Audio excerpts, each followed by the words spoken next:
Hi, AJ Cataldo. Ooh, I almost forgot my name. July 22nd, Cambodia. Show you what my Japanese cruise ship plan is. We're going to go into Tokyo for 2 nights, do a 12-night uh, uh, Japanese, I guess, South Korea cruise with Celebrity. It's my favorite cruise line. This will be my 12th cruise, and then one night back in Tokyo, back home. I'll give you a rough idea.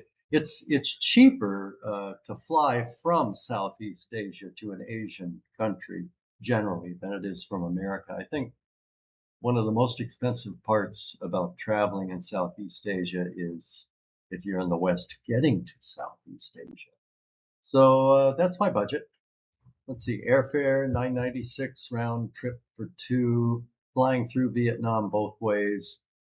Only a couple hours in the airport there, two different airports in Vietnam.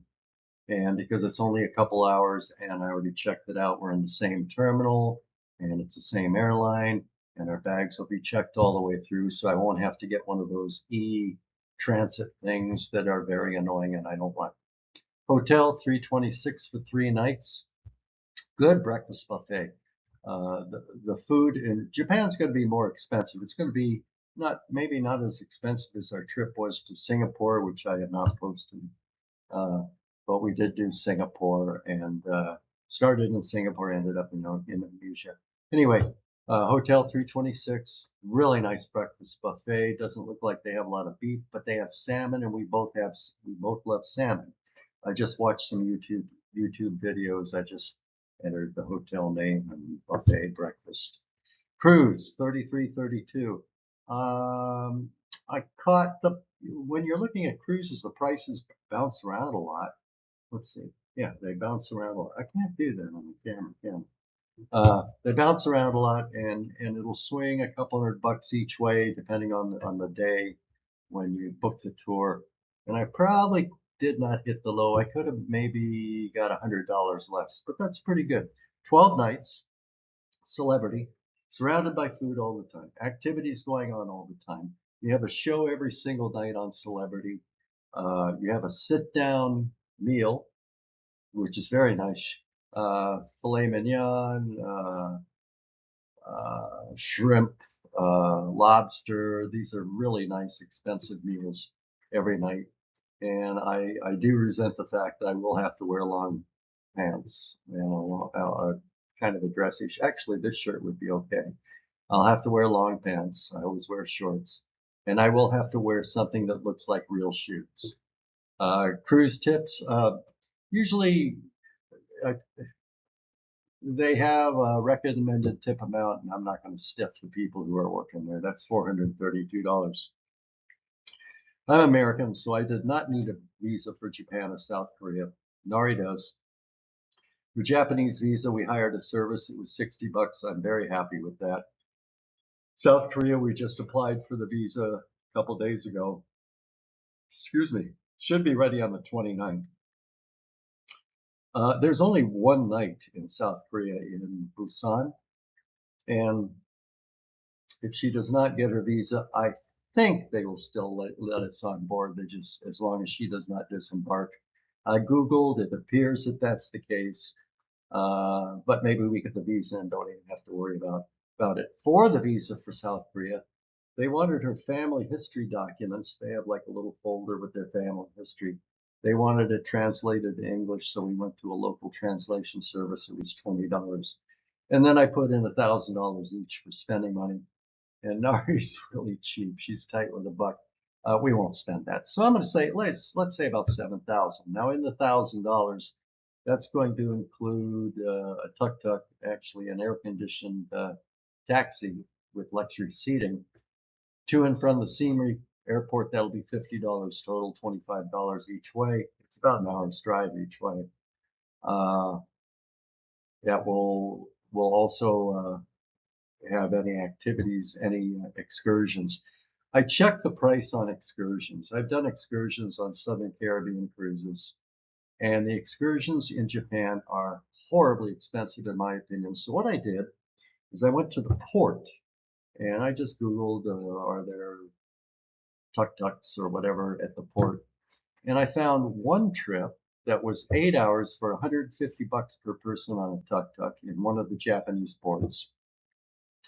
That's $150 each. That's $300 for 8 hours. And I found a way to do it for 4 hours for $15 each.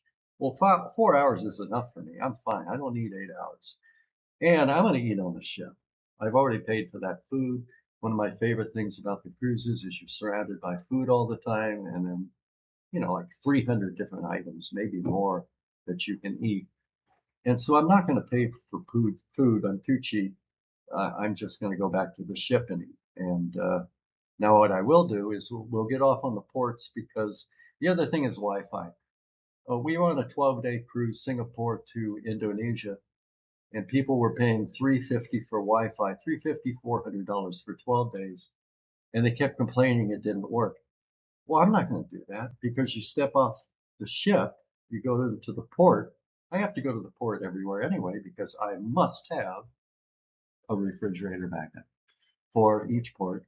And then when I'm in Japan, I want to get some cool Japanese shirts, and I've seen them online. They run 30, $40 each, and I might get 5 or 6 or 7 of them, and maybe some artwork. But the posters you can pretty much get for free off the internet. I might do that as well. Sometimes you see cool artwork that you want. That's my big thing. But anyway, the Wi-Fi, it doesn't work on the ship. I'm not going to pay $350 for something that doesn't work. The other thing I'm not going to do on the ship, like I said, this will be my 12th cruise. Don't buy the drink package unless you're an alcoholic and you want to be passed out the entire trip.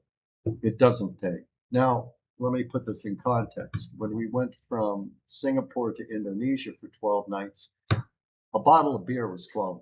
Now here, a can of beer, I'm going to have one right now. Let's see. 60 cents. So 20 times what a beer costs in Cambodia for a beer on a ship.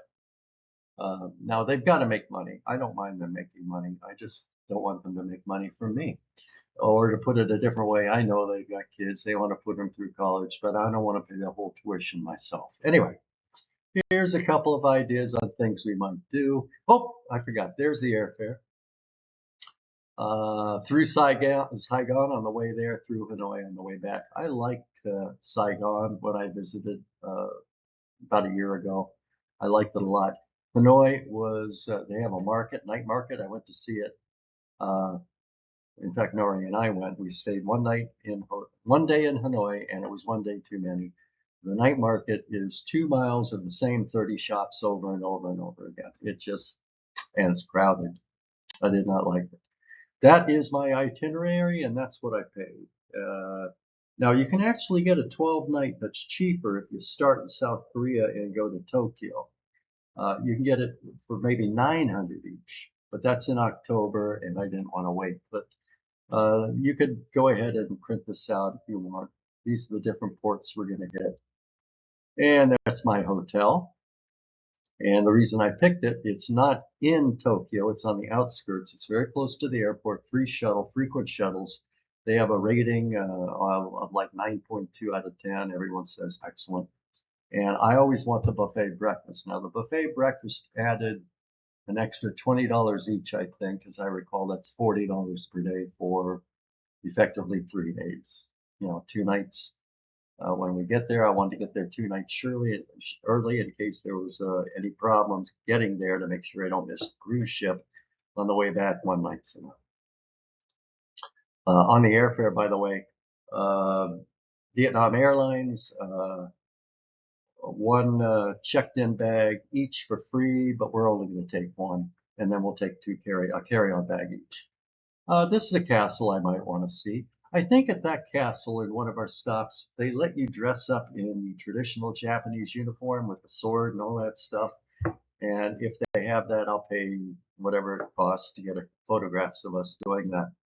And there's another castle. I like the architecture. I'm going to want to see the architecture. This is some like little shuttle ride in one of the ports, and I think I want to do that. And we do stop in Nagasaki, I think. So I might I'm not packing a Geiger counter. Oh, that's a bad joke. Anyway, you may or may not know this. When those bombs were dropped, they killed, let's say 150,000 people each, 300,000 total. But 10,000 people were dying per day in the South Pacific, so it's like a 30-day break even. Yeah, I mean, I hate the fact that that was done, but we had to stop the war, and an extra 30 days would have been more costly in lives. Anyway, we're friendly with Japan now. I'm very happy with that. I will do videos on the trip. I did already order a nice microphone and a gimbal, three-way gimbal thing, and I'm gonna learn how to use it. And I'm gonna try to do some videos, and I'm gonna try to put them on this YouTube channel when I get back, and show you the different places we see in Japan and all the wonderful refrigerator magnets that I purchased at $2 or $3 each, because I must have the refrigerator magnets. Please subscribe, please like, make comments. If you have great ideas on these places and you've been there, make a comment. Tell me and everyone else what we should see and why you liked it. Have a good day.